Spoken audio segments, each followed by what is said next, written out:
এখন আমরা বিএসি কোণ অর্থাৎ এই কোণটিকে আমরা যদি এখন থিটা ডট বলে ধরি, এই কোণটিকে যদি আমরা বলি থিটা ডট, তাহলে আমরা আগে সি কোণকে ধরেছিলাম থিটা হিসাবে, এই কোণটাকে বলছি থিটা ডট।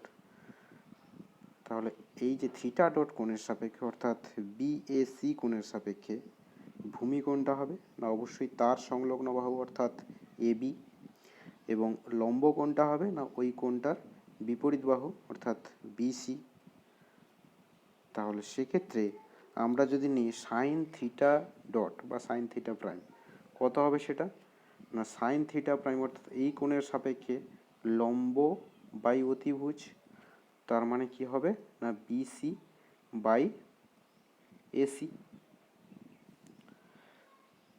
ওটা কি ছিল না এই থিটা কোণের সাপেক্ষে এই যে বিসি বাই এসিকে আমরা কি বলতাম না থিটা কোণের সাপেক্ষে বিসি ছিল কি ভূমি আর এসি ছিল অতিভুজ, তাকে বলতাম কি কস থিটা। তার মানে দেখলাম কি একটা কোণের সাপেক্ষে সাইনের যেটা মান বা কসের যেটা মান আর একটা কোণের সাপেক্ষে সেটা সাইনের মান।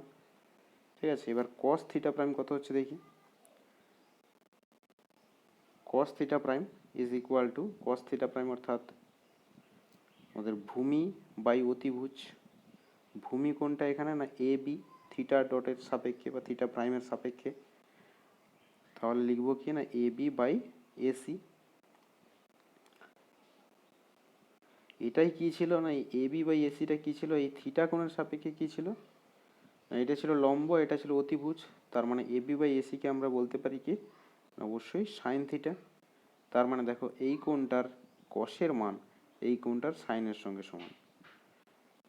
অনুরূপভাবে যদি ট্যান থিটা প্রাইম নিই তাহলে সেক্ষেত্রে কী হবে না tan theta prime is equal two লম্ব বাই ভূমি। লম্ব কোণটা না থিটা প্রাইমের সাপেক্ষে তার বিপরীত বাহুটি অর্থাৎ বিসি বাহুটা হচ্ছে লম্ব, আর ভূমি কোণটা তার সংলগ্ন বাহু অর্থাৎ এবি বাহুটা, ওটাই হচ্ছে থিটা কোণের সাপেক্ষে অর্থাৎ এই যে সি কোণের সাপেক্ষে এটা হচ্ছে লম্ব, এটা হচ্ছে ভূমি। তার মানে ঠিক তার উল্টোটা, অর্থাৎ আমরা বলতে পারবো কি tan theta prime is equal to BC by AB theta প্রাইমের সাপেক্ষে। এবার ওটাকেই আমরা বলবো কি না থিটা কোণের সাপেক্ষে অবশ্যই এটা কট থিটা।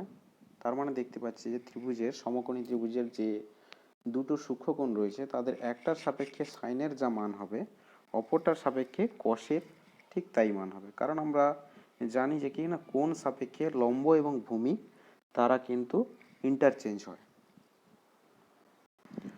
আর কোণের মান যদি একই থাকে তাহলে সেটা বড় সমকোণী ত্রিভুজ হোক বা ছোট সমকোণী ত্রিভুজ হোক তাদের এই অনুপাতগুলির মান সর্বদা একই হয়। অর্থাৎ দুটো সমকোণী ত্রিভুজ, একটা মনে করো বেশ বড় আর একটা মনে করো বেশ ছোট, দুজনেরই সূক্ষ্মকোণ রয়েছে কত না দুজনের 30 ডিগ্রি করে সূক্ষ্মকোণ রয়েছে, তাহলে তুমি ওই 30 ডিগ্রি কোণের সাপেক্ষে বড় ত্রিভুজের সাইন থিটার মান বা সাইন 30 ডিগ্রির মান অর্থাৎ বড় ত্রিভুজের লম্ব বাই অতিভুজের অনুপাত, লম্ব এবং অতিভুজের অনুপাত এবং ছোট ত্রিভুজের লম্ব এবং অতিভুজের অনুপাত দেখবে কিনা তারা অবশ্যই সমান হবে। অর্থাৎ কোণের মান যদি একই থাকে তাহলে যে ত্রিকোণমিতিক অনুপাতগুলির মান একই অবশ্যই হয়, যেটা আমরা প্রথমেই জেনেছি।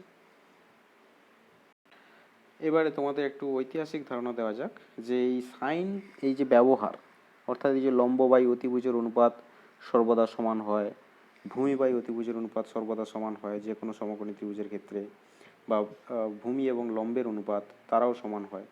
এই ধারণা সর্বপ্রথম কিন্তু আমাদের এই ভারতের যে একজন প্রবাদপ্রতিম প্রাচীনকালে একজন প্রবাদপ্রতিম গণিতজ্ঞ আর্যভট্ট ছিলেন, উনি কিন্তু এই সাইনের ধারণা সর্বপ্রথম ব্যবহার করেন। অর্থাৎ সাইন তখন উনি এই সাইন নামে ব্যবহার করেননি, তিনি কিন্তু এই যে ধারণাটা অর্থাৎ লম্ব এবং অতিভুজের অনুপাত সমান হয় সমস্ত ত্রিভুজ আর সমকোণী ত্রিভুজের ক্ষেত্রে, এই ধারণাটা কিন্তু তিনিই সর্বপ্রথম ব্যবহার করেন সারা বিশ্বের মধ্যে। এরপরে এই যে নামকরণটা এটা করেন কে না ইংরেজ জ্যোতির্বিজ্ঞানী এডমন্ড গান্টার, তিনি সর্বপ্রথম এই যে সাইন এই শব্দটি ব্যবহার করেন যেটা আমরা এখন ব্যবহার করছি।